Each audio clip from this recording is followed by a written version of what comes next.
I know the law, Phil. I know the law too well. Then you ought to know that there ain't no way to beat the law.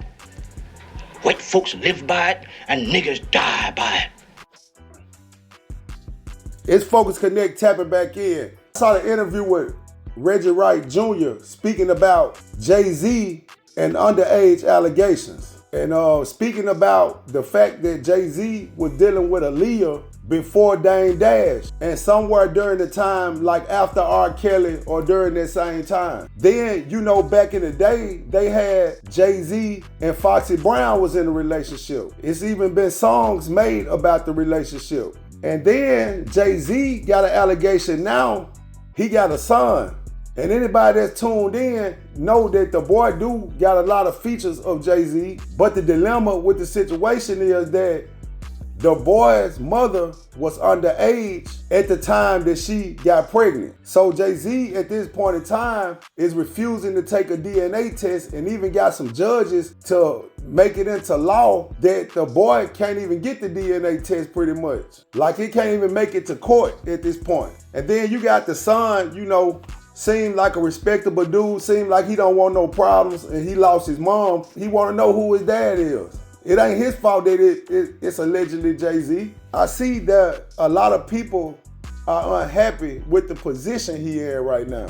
Just like we can look at what happened to Diddy, it's like they gonna strip your power. When you get to a certain level as a black man, you still gotta know your place. And anybody who haven't heard that Trick Daddy song, America, Amerikka,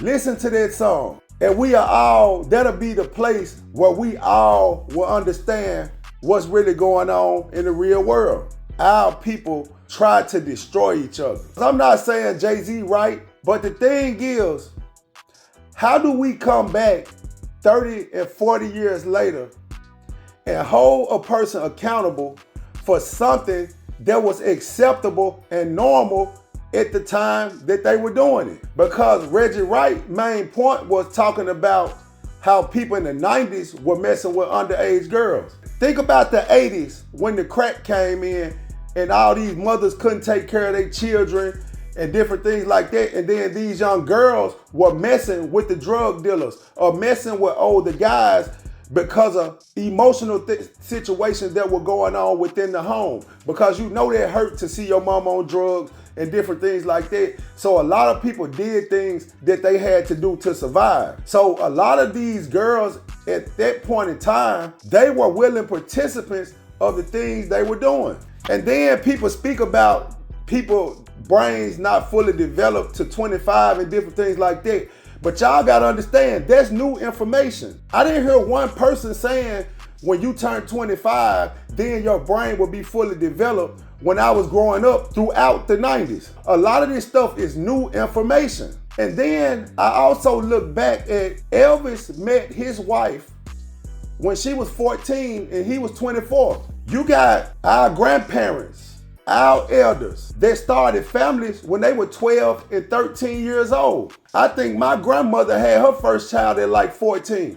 And I'm not saying this is right, get my point, because I'm going somewhere with this. Then you look at when you going to school in our present day, when the girls our age didn't want us, they wanted older guys. So it don't always boil down to someone being taken advantage of because something has been created and made to be a law. And to honestly speaking, I can't see myself dealing with a woman from 8 years behind me down. I'm good. And I'm 41. I'll be 42 in a few days. But if they under 35, I'm good. Ain't nothing I can do with that because mentally we don't connect. But I'm a realist. I'm a realist. And everything I do in life, I gain information from it. And I look at a lot of people that's my age, when I talk to them, they have the understanding of a child.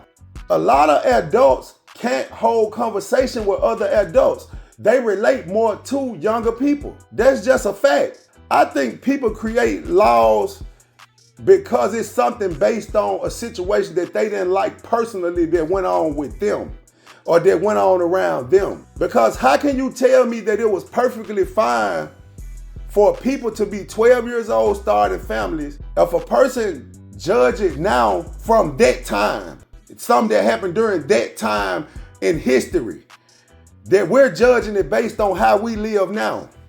We live totally different than they lived back then. So now, no, it's not okay. No, it's not all right to do it.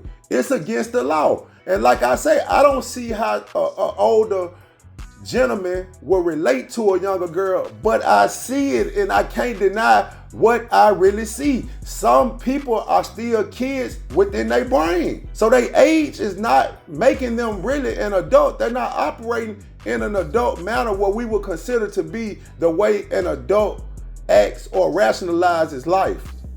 And you can see that with people that's 40 and 50 still gangbanging, still never had a job in their life, and they hadn't grasped the concept that if you don't work, you don't eat. And I'm just looking at like how they went and did it. It was just a strip of the power. When you look at the Epstein list, it's a stripping of the power. But I look at how our people, we never deep dive into these situations. Like I heard of Garth Brooks, one of the biggest country singers, if not the biggest. I heard he got SA charges on him.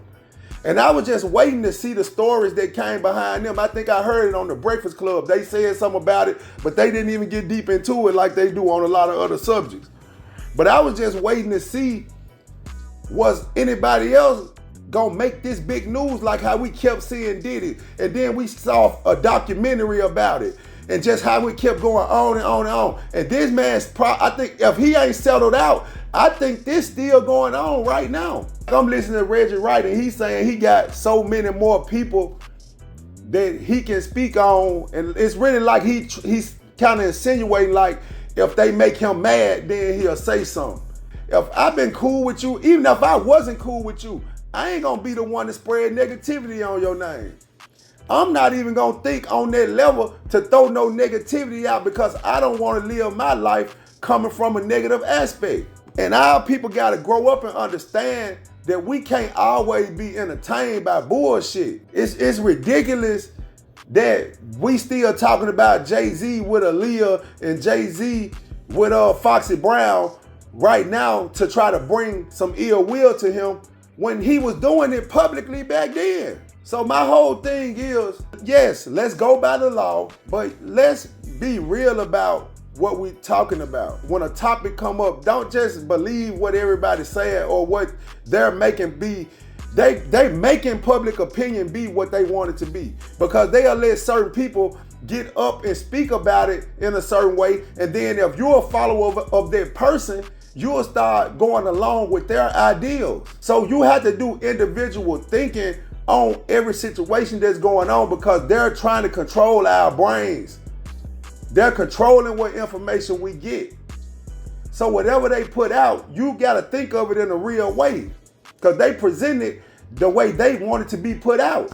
I'm out.